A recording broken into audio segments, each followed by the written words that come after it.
Our first proclamation, the Word of God, is in the Epistle to the Hebrews, chapter 4. The reading. Therefore, since a promise remains of entering his rest, let us fear, lest any of you seem to have come short of it. For indeed the gospel was preached to us as well as to them, but the word of which they heard did not profit them, not being mixed with faith in those who heard it. For we who have believed do enter the rest, as he has said, So I swore in my wrath, they shall not enter my rest. Although the works were finished from the foundation of the world. For he has spoken in a certain place of the seventh day in this way, and God rested on the seventh day from all his works. And again in this place, they shall not enter my rest. Let us therefore be diligent to enter that rest, lest anyone fall according to the same example of disobedience. The word of the Lord. Thanks be to God. Please stand for our responsorial psalm. And our response all together, do not forget the works of the Lord, which we have heard and know, and our fathers have told us, telling to the generation to come the praises to the Lord, and his strength, and his wonderful works that he has done. Response.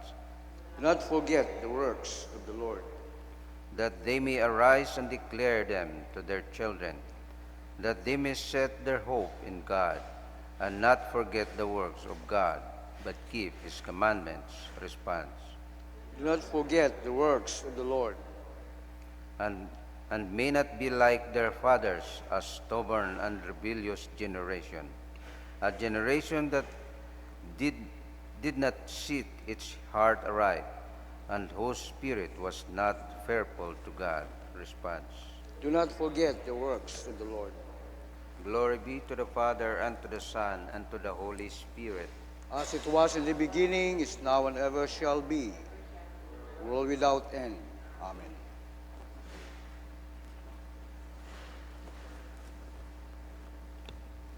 The Lord be with you.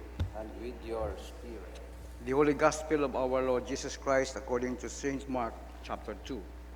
Glory to you, Lord Jesus Christ.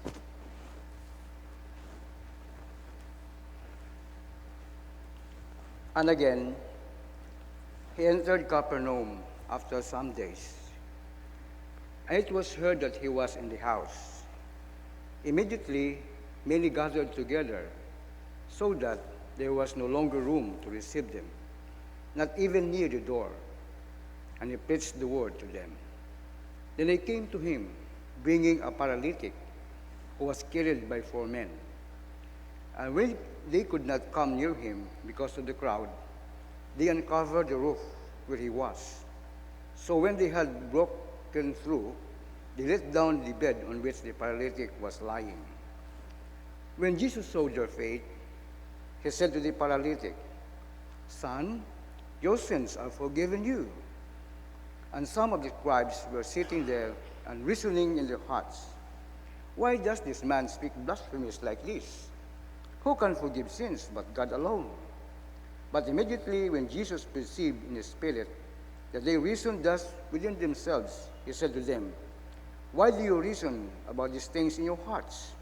Which is easier to say to the paralytic, Your sins are forgiven you, or to say, Arise, take up your bed and walk?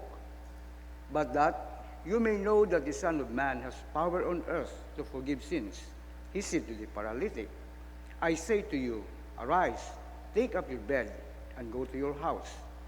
Immediately he arose, took up the bed, and went out in the presence of them all, so that all were amazed and glorified God, saying, We never saw anything like this. The Gospel of the Lord. Please be seated.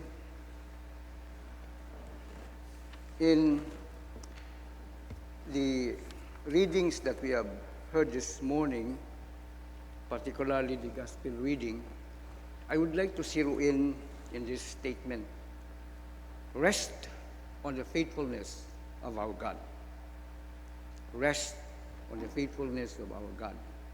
Kung bagay, kung sa inak ganun ay magpahuway ita kita sa katutom ita atong Ginoo. Kung bagay, magsalig ita. Pero ministry works ita atong Ginoo ay nakita na ako niya. One is to preach the good news. Pangaywa is to forgive sins. Third is to heal the sick, and then give restoration and direction. So ayan nga lang passages of scriptures or ato mismong gospel reading ay atong pagtawat tayo pangod. So apat katawo nga naghakwat ko kung katuab yun, tawag ko na papag o kundi duyan. In modern times, it's called stretcher. Ang stretcher nga na, ay galikwad yun, apat katawong gahahakwat. Suma, apat na nga buhitan. Apat katawo. Similar man ko aton atong gospel passages nga, there were 4 persons carrying the bed where a paralytic was lying. Ang saan nga kung kasumpay, kaid-id o kapursigido nga may pagapit ng paralitiko sa atong Ginoo ay kato matabay kumatanay GI set do kaber et mga bagay nga ni hay magumo kato hay straw ata ag lapok in their place kato. Makaw ni bukoy taon puro concrete concrete diya nga walls yuta mga bungbungan ay kato ay ang inubla bangod nga sa anang pagporsige nga mapagapit do paralitiko sa atong Ginoo ay andang aging uncover ging ipanaog. When the Lord saw this, he said, "Your faith has made you well." Kung katumpay inamban na sa paralitiko nga bangod sa inyong pagtuo ay haron do kang magailan nimo. These 4 persons nga I would like to emphasize is they have no names in the holy book. But in my time, ay dumduman nakon when Bishop Ricardo suffered in a burst appendicitis, no? So kami katoy iya ag schedule mo pa Manila ay sunod man kami isa ako sa nagbitbit it diya nga stretcher. So ibang nagabit-bit ay pulot ang mga matag-as mataas ay namunit ananda hay ako hay batak muron ta siyempre ay magul maka-equal ba makatupong. So pag-abot namon sa hagdan pa eroplano ay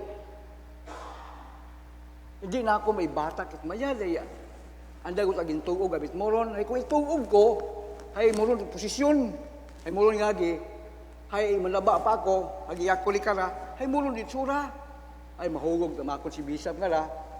A person, somebody from, ba natin yung mga, I don't know kung ano imaw sa airport, kung porter imaw or empleyado imaw, ba nakako na pare, ako lang pare. Yun to know that person has maltreated me sometimes. Ag I hate him so much. Akig na kanagid. But during that time, pagbuo na ka ako, hinambal na akong, pare, ako lang makwat. And for the sake of Bishop Ricardo, I forgave him right there and then. Haman, hay, kung hindi kayo magpagpatawaron, although ginagapamangmuyot ako, Lord, buligi ako mapatawad ko na. Imagine, anang inubra ka ako na let me tell you a short story. Napalin ako sa trabaho, tapos may benefits akong buon sa akong nga trabaho, ay imaw pa kakon do Kung bagay, ana ako ngaging maltrato sa transaksyon. Ag, wa ako ni Adto. Wala akong ginahinga mo, kanat ang mismo ni Adto. Agasailan pa na akon sa ibang tao. Ba, man ako ng kumpare nga to. Kamayad gila. So I hated him so much. But don't you know the consequences of what he done? Bumangga ra ng motosiklo while nga roakil ko ay nag-aubra poste sa kalye. Siguro ay nakainom imaw sang kili. Bumangga imaw sa poste nga nagagubog pa lang sa kasada. Anang daya ay napaluwa. So inuras man imaw sa ospital. Wala tong event yun nga nag-burst of appendicitis ni Bishop Ricardo ay medyo tayo mo ka to. Siguro ay nagpangayo man mo pasensya sa Ginoo anong imugo na nako pare ako lang mana makakwat. But right then and then udong ka pinangamuyo kong patawaron kay Imaw. Ug galing when I saw him ag saan na inubra ka ako na nagatubo ang akig.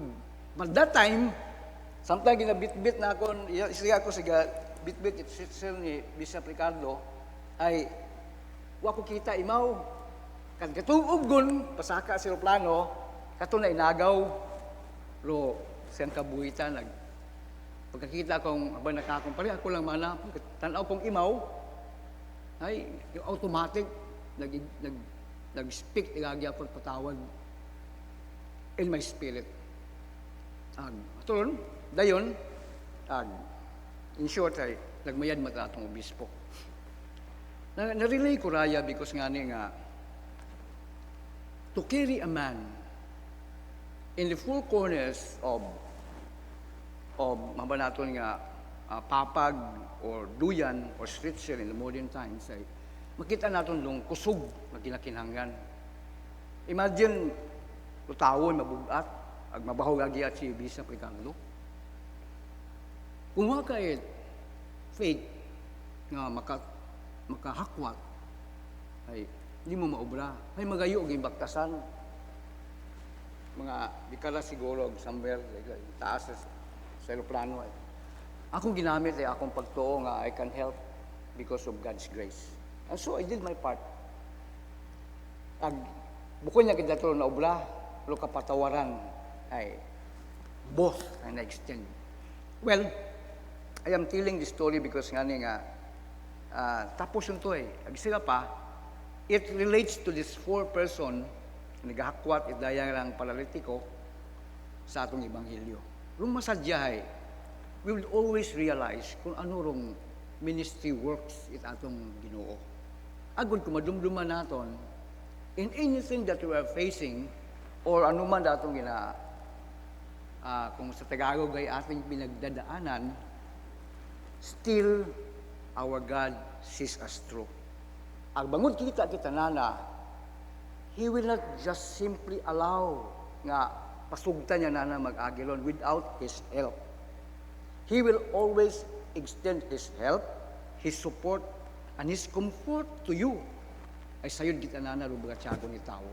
So, having said that, let us rest in the faithfulness of our God. I have faced many things, and the worst nga tabo kakon is my life economy. I'm facing the case for 20 years, ay kabudlay taron. O galing, my God has strengthened me, agamban na kakon ay trust in my faithfulness. So, ano akong response ka na? Akong response ka na ay, I will trust God's heart. Ay tugman akon dong buot. It atong Ginoo para katon. He will always help us. He will always support us. And He will always comfort us. Nga ni kung ma-realize natin doon, rong ministry works at atong Ginoo, Ginoong Hesus, ay madumduman natin nga si preach the word, the good news of salvation. He will forgive sins. He will heal the sick. And He will recover.